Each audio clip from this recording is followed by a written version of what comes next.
Kamala Harris is truly a complete idiot. Clip put up by Fox, written by Yale Halon, Halon, published on the 4th of November. This is the 5th.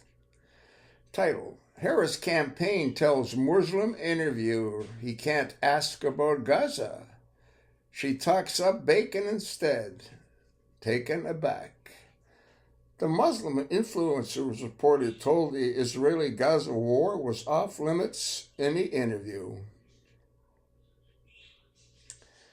Also, for the record, the Harris campaign has just passed on doing a podcast. They offered a date for Tuesday, but I would have to have traveled to her and then only wanted to do an hour. I strongly feel the best way to do it is in a studio in Austin. My sincere wish is just to have a nice conversation and get to know her as a human being. I really hope we can make it happen. That was Joe Rogan. Let's listen to this 4-minute and 56-second clip.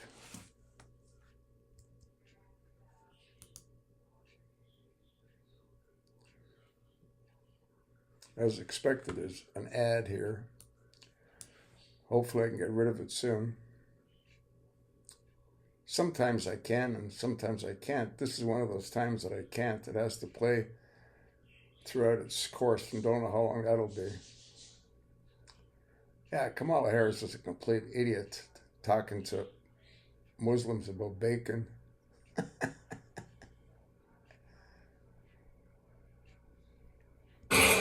We just saw former President Trump sit down for a wide-ranging interview with podcast host Joe Rogan. But it's not looking promising that we'll see the same with Vice President Harris. Rogan posting this on X: for the record, the Harris campaign has not passed on doing the podcast. They offered a date for Tuesday, but I would have had to travel to her, and they only wanted to do an hour. I strongly feel that the best way to do it is in the studio in Austin. My sincere wish is to just have a nice conversation and get to know her as a human being. I really hope we can make it happen. Kaylee, I was struck by, in the episode with Donald Trump, that Joe Rogan's first question off of the bat, he didn't play it, but he referenced The View.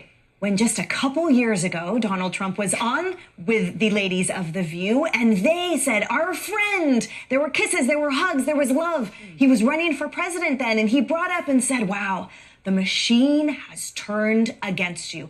And that, I felt, set the scene, set the stage for a very honest, open conversation about how the world sort of went from idolizing Donald Trump, revering him as a character, a main character in the fabric of American society, to somehow, after he actually won the presidency, to turning around and having him in the, to quote Joe Biden, crosshairs. Yes, and you hit the nail on the head when we talked about Joe Rogan. I forget your exact phrasing, but it was, if you're a listener of curiosity, Subscriber to curiosity, you listen to Joe Rogan. Kamala should have done this. She was in Texas. There's no reason not to stop by his studios. I had a mom say to me when we were at practice for our daughters, I feel like I've gotten to know Donald Trump through these podcasts. He's not the monster everyone pictures him to be. He's real, he's authentic, and these 3-hour-long episodes give people a chance to see who he is authentically.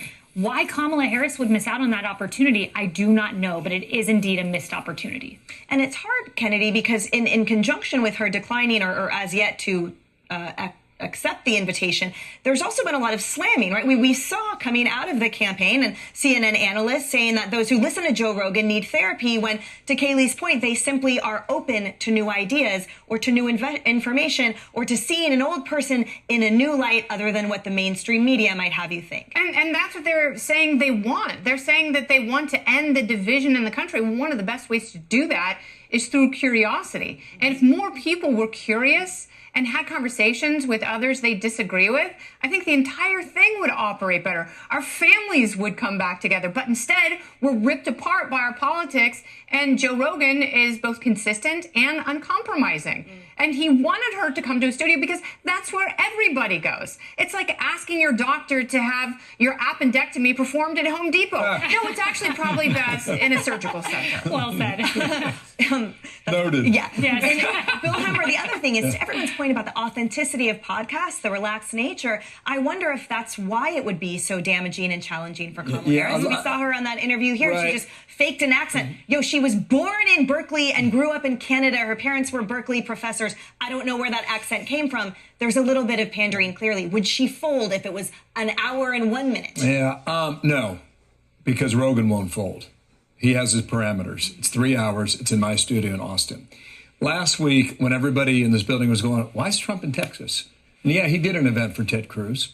But I don't necessarily think that Ted Cruz is in danger of losing his Senate seat. I said, because he's going to be in the studio with Rogan for sure. You want to reach 35, 40 million people in the next week? That's what you do. And you show up.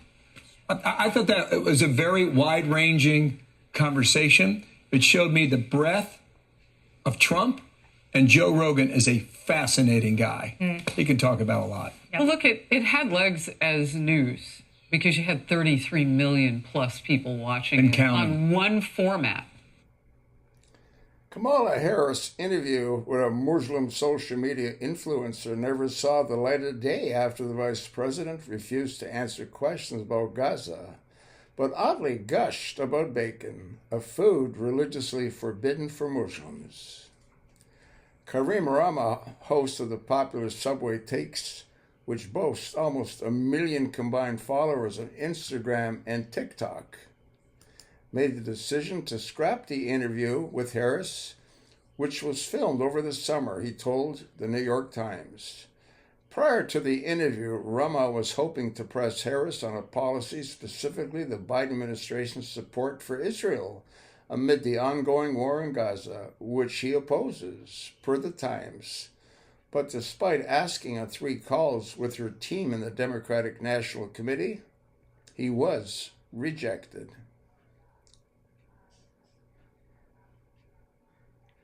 Instead, the campaign agreed that Harris would offer a hot take against people taking off their shoes on airplanes. The show's premise revolves around guests, some of them notable, defending an unpopular opinion or perspective. Rama ultimately agreed to the terms, reasoning that he could choose not to publish the video if it made him uneasy, the New York Times story said. But when Rama sat down with Harris for the interview, she shared a different hot take, declaring that bacon is a spice. Rama and other observant Muslims do not eat pork in adherence with their faith. I do not know, he reportedly pushed back in the unaired interview. The Times described him as taken aback. Think about it. It's pure flavor, she said, according to footage reviewed by the Times. Rama then reportedly paused the interview to tell her he doesn't eat pork, then admitted to redirect Harris to the agreed-upon topic of taking off shoes mid-flight. But Harris doubled down with another food take, which the Times said was on the advice of a staffer praising anchovies on pizza. When Rama told Harris in the recording, I'm 100% sure on both of those. Rama ultimately chose not to air the interview, fearing that it would upset the Muslim community. He had been apprehensive about potential criticism from other Muslims, and the bacon talk had thrown him off, the Times reported. It was so complicated because I'm Muslim and there's something going on in the world that's 100% of Muslims care about, Rama told the outlet. And then they made it worse by talking about anchovies. Boring.